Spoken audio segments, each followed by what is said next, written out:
Well, this is the Toyota FT-1 concept, and mainly it's a front-engine, rear-drive, high-performance sports car.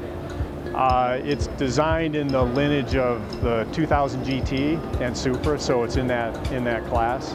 Mainly, we developed the car to present a halo sports car product into the Toyota lineup, and right now, you know, we're focusing on being reborn as a company. We're focusing on more driver engagement, more passionate cars, more exciting cars. So this car really fits into that strategy that we're pursuing. I mean, mainly we designed this car, it's being inspired by the 2000 GT and the Supra. We're not saying it's a replacement for it, but more it's an all-new chapter for us and pursuing these kind of sports cars in that category. We wanted to create a very authentic sports car that's worthy of taking to the track and having a great day, high performance, highest performance you can get. So with that, the main body theme we call function sculpting, and mainly we wanted to create something not only functional but beautiful, but the form seemed to be a result of what the wind is doing for cooling requirements and also air management. Clearly some of these shapes that we've created would be a bit difficult to realize in sheet metal.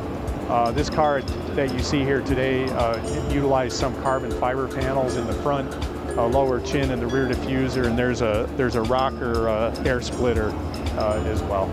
Mainly the lighting signatures are incorporated into a big, on the front an air inlet and on the rear an air outlet. Actually the tail light system, we actually, if you look at it, there's a crease and it has a bit of a fin idea, so it actually could function as a bit of a spoiler as well for creating a bit of downforce on the rear. So we wanted that to be functional as well. And the front, we're employing more of a horizontal motif to keep things low and wide, and an LED system without a lens cover.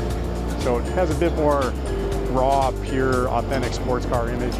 This is a car that we've been wanting to do for a long time as designers. Now we're in a good place with our company and with Akio Toyota in charge. He's a real car enthusiast and wants to develop more exciting cars. So I think all that falling into line really made this car possible that we could show it here in Detroit now.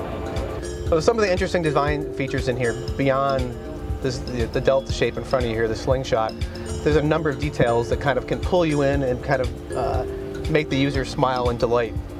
You know, one of which are these standalone meters.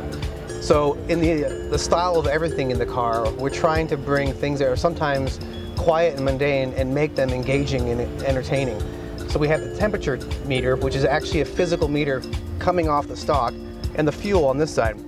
They kind of look like thermometers, but I think for anybody who sits in this space, they kind of get a sense that there's something special about them. They're not just a typical meter. We kind of came to the conclusion that we want your eyes to come here and focus ahead to the heads-up meter, yet you want some kind of connectivity from the seat here. So, like I said, we feel that you are the projectile in this and you complete the shape, but it didn't just happen overnight. It's a very kind of reasoned approach.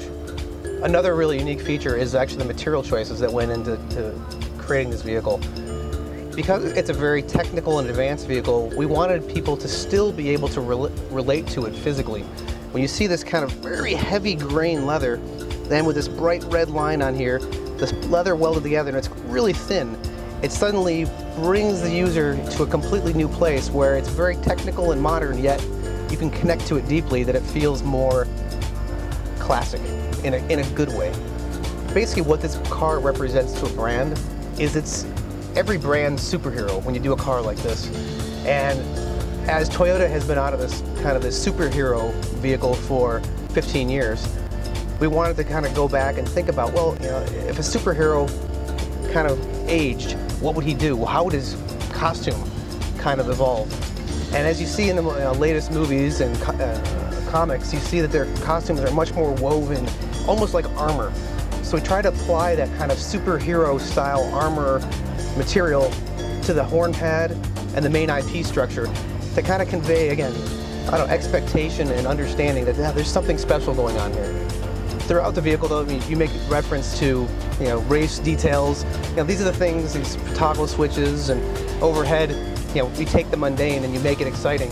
You know, instead of it just being a headliner, it has elements of basically a roll cage above you that provides, again, another layer of things that you can't take your eyes off of. Some kind of fun, exciting, and it kind of helps complete this kind of space that makes you feel like you're going 100 miles an hour even when you're sitting still.